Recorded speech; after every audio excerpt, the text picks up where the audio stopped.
2024년 6월 27일 목요일 간추린 아침 뉴스. 국민의힘 당대표 경선 공식 선거운동 첫날 나경원 의원과 원희룡 전 장관은 당원 40%가 몰려있는 영남으로 향했습니다. 한동훈 전 위원장도 오늘부터 영남 표박 달기에 나서는데요. 오늘 대구, 내일 부산 방문 등 영남 표박 달기에 나섭니다. 다만 홍준표 대구시장과의 만남 요청은 거절당했습니다.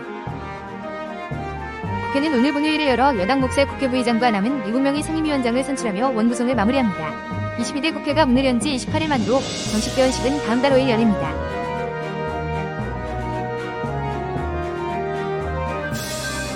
최상병 사건 국회 청문회에선 김건희 여사 계좌를 도이치모터스 주가 조작에 이용했다가 유죄 판결을 받은 민간인 이모 씨가 등장했습니다. 임성근 전 일사단장은 이 씨를 모른다고 했지만 이 씨가 포함된 채팅방에서 임 사단장 부대를 방문하는 골프 모임이 추진됐던 것으로 드러났습니다. 세브란스 병원 교수들이 오늘 무기한 휴진에 돌입했습니다. 휴진하더라도 입원 병동과 응급실, 중환자실, 투석실, 분만실 등 필수적인 분야의 업무는 유지됩니다. 앞서 서울대병원 교수들이 무기한 휴진을 중단한 데 이어 서울성모병원과 삼성서울병원 교수들도 무기한 휴진을 유예하기로 결정했습니다. 북한이 4일 연속으로 대남 오물풍선을 살포했습니다.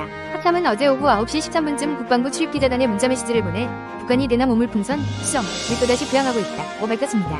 북한은 올해 5월 28일부터 대남 오물풍선을 살포하기 시작했으며 이번이 7번째입니다. 미국 대선이 넉 달여 앞으로 다가온 가운데 바이든과 트럼프 전 현직 대통령의 첫 TV 토론이 내일 28일 개최됩니다. 지지율이 박빙인 상황에서 두 사람이 4년 만에 맞붙는 재대결인 만큼 그 어느 때보다 높은 관심이 쏠리고 있습니다. 남미 볼리비아에서 쿠데타가 진행 중이라고 합니다. 볼리비아 대통령은 쿠데타 시도를 용납할 수 없다며 대국민 연설을 했습니다. 민주주의를 위협하는 모든 쿠데타 시도에 굳건히 맞서겠다고 발표했습니다. 볼리비아 공군은 탱크와 장갑차를 앞세워 수도 라파스의 대통령궁 앞에 집결한 상황입니다. 화성 아리셀 공장 화재 희생자들의 신원이 추가로 확인되면서 지금까지 23명 가운데 14명의 신원이 파악됐습니다. 경찰은 나머지 희생자들의 신원 확인을 이어가면서 아리셀 공장과 대표 자택 등을 압수수색하며 본격적인 수사에 착수했습니다. 소고기 프랜차이즈인 한양화로 는 연예인 마동석 씨를 광고 모델로 내세우며 유명세를 탔습니다. 운영기업은 바나바 F&B라는 회사인데 대주주인 박모 씨는 지난 22년부터 전국을 돌며 투자자를 모집해왔는데 이 운영자금이 불법 다단계 방식으로 마련됐다는 의혹이 제기돼 경찰이 수사 중입니다. 축구선수 손흥민 선수의 아버지로 잘 알려진 손흥정 감독이 아동학대 혐의로 기소됐습니다. 손 감독이 운영하는 축구 아카데미를 다니던 아이가 폭행을 당했다며 부모가 고소를 한 건데 손 감독은 반성한다면서도 사랑이 전제된 지도였다고 밝혔습니다. 국토교통부는 11개 차종 45만 6,977대에서 제작 결함이 발견돼 자발적 시정 조치, 리콜한다고 밝혔습니다. 현대차 G80 등 2개 차종 23만 6,518대는 엔진 시동용 모터 설계 오류로 맥스크루즈 등 2개 차종 37,169대는 전자제어유 합장치 내구성 부족으로 화재가 발생할 가능성이 있어 오늘부터 시정 조치에 들어갑니다. 헌법재판소가 직계혈족이나 배우자, 동거친족, 동거가족 또는 그 배우자 사이의 재산범죄는 처벌할 수 없다는 이른바 친족상도례에 대한 위헌 여부를 결정합니다. 현대는 또 그 밖의 친족에 대해선 피해자의 고소가 있어야 재판에 넘길 수 있다는 친고죄 조항에 대해서도 위헌 여부를 판단합니다.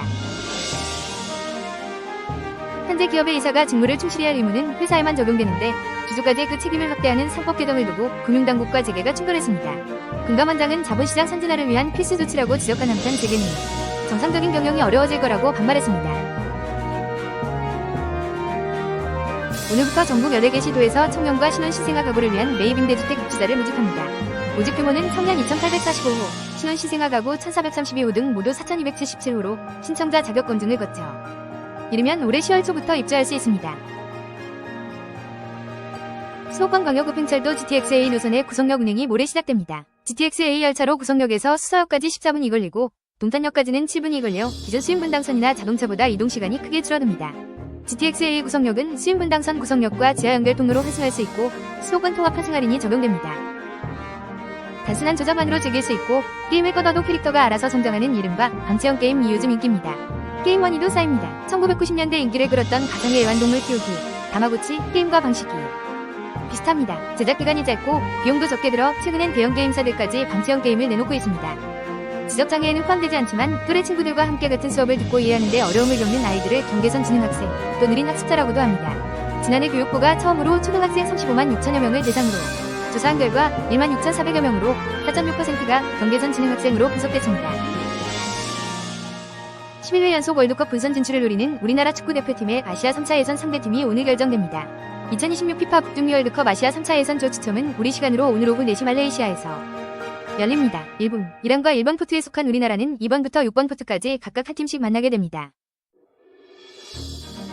지난해 농촌이나 어촌으로 돌아가는 귀농, 귀역, 귀촌 인구가 역대 최대 규모로 줄었습니다.